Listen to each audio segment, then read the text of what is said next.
हो कालू के खेत पूरा जोत के गेले चलल बनिया उन पर पता नहीं ए संदीप भाई बढ़िया बा पूरा खेत अकेले ही जोत दिल बन तो अकेले जोत दिल बनिया तो छोड़ दिल बनी वही में काटो कौन कौन गाड़ी चलावे कि खेत पूरा जोता गई खेत गाड़ी का चलावनी से जोत देनी जाके अनहरिया में कोई निकल लगा जोताइल पता बा थोड़ा ही अच्छा अच्छा आई देखाई तो कैसे भैया कह दे कहां अलैया अच्छा तो बात कैसे कि यार ये बहुत जीती है तू हम कैसे या में चलना वाला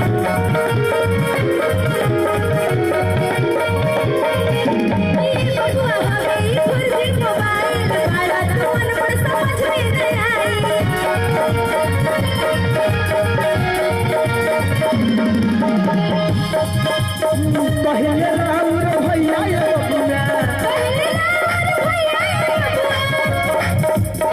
हेंगे हो जलाया के छेड़ा से एकरा बाद में का भेजे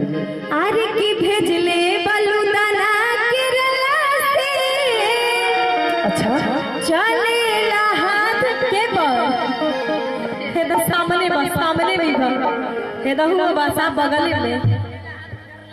हां हां वो चलेला फिरला मतलब बिछार लाइटियो देला बट जरूरत हरिया माटी जरूरत हां तो देखो देखी वो तो कहता नहीं ऊपर हाथ फेर देला तो जर जाला फेर ओकरे के फेर दे मुझा जाए तीन सेला लाभ लेके ना घूमे तो होइया अनहरिया में तो मोबाइल लेके चल जाई ना भाभी हां हां कैसे कहता अरे की भेजले बलुदाना किरला से चलेला हाथ किरला से भेजले बलुदाना किरला से चलेला हाथ किरला से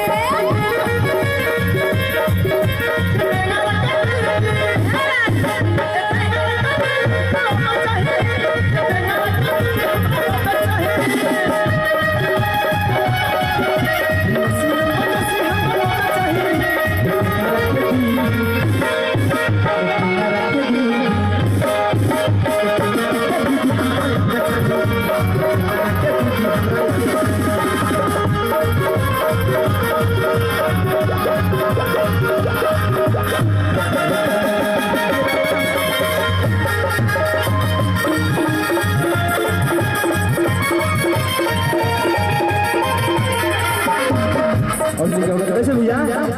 यादे ये बहुत से नहीं होगा देखने में लागे छोटा बड़ा साई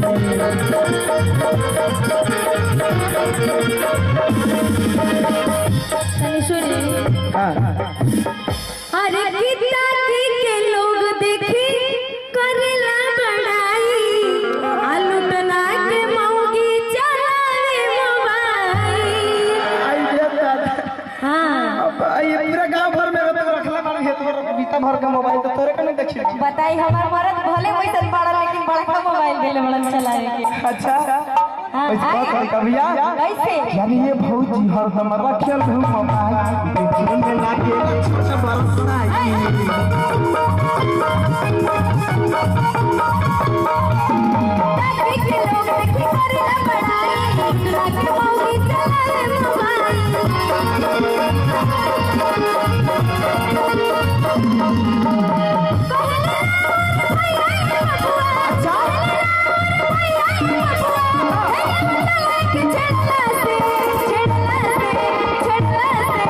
अरे की भेजले बलुदाना केरला से चलेला हाथ फेरला से गाना अगर लास्ट रास्ता होता है तो आशीर्वाद प्यार मिलना चाहिए सब लोग एक बार हाथ उठा के ताली बजाएंगे जितने भी यहाँ पे दर्शक मौजूद हैं सब लोग से रिक्वेस्ट है कि सब लोग एक बार हाथ उठाएंगे जानता अंजलि जी हमार चाची लोगन माई लोगन हला बैठल सब खामोश हो के औंधी लग रहा है आज बरसा के ठंडी लगता कहानी अनु कि काली मुर्गी उजली हो जाए जे जे ताली ना बजे ओकर हाथ में खुजली हो जाए आई बा अल्लाह सब लोग हाथ उठा के ताली बजा के कैसे? अरे की भेजले बलुदाना केरला से चलेला हाथ केरला से भेजले बलुदाना केरला से चलेला हाथ केरला से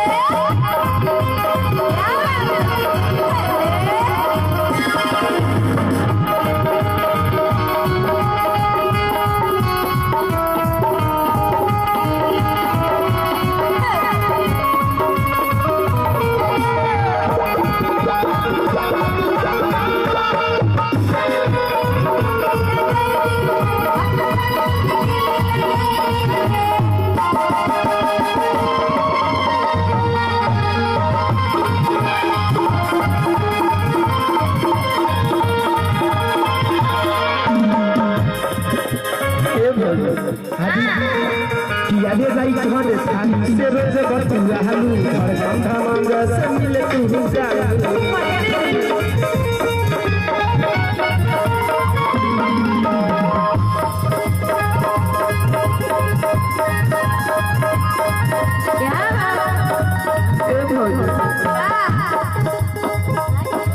यारे लाई तोहरे शादी से रोज बतुआ हलू और कंधा मांगा से मिले तू जालू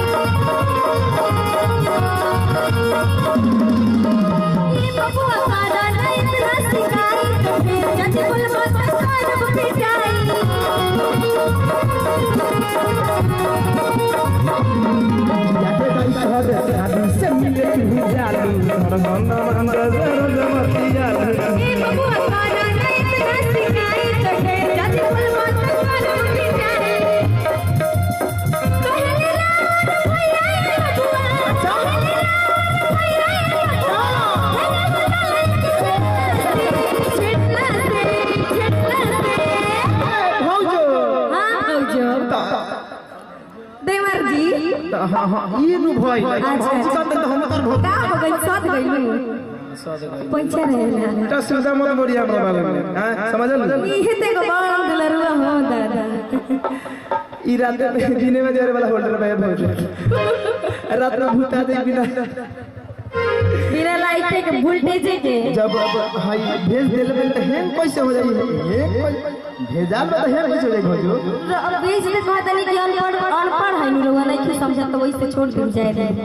एक बतिए कहता नहीं कि अगर के छेड़ल ले जेता ले ओतने चली तो समझ नहीं कि हम सका कर अच्छा ई बात अच्छा सब लोग एक बार हाथ उठा के ताली बजाएंगे लास्ट अंतरा है सब लोग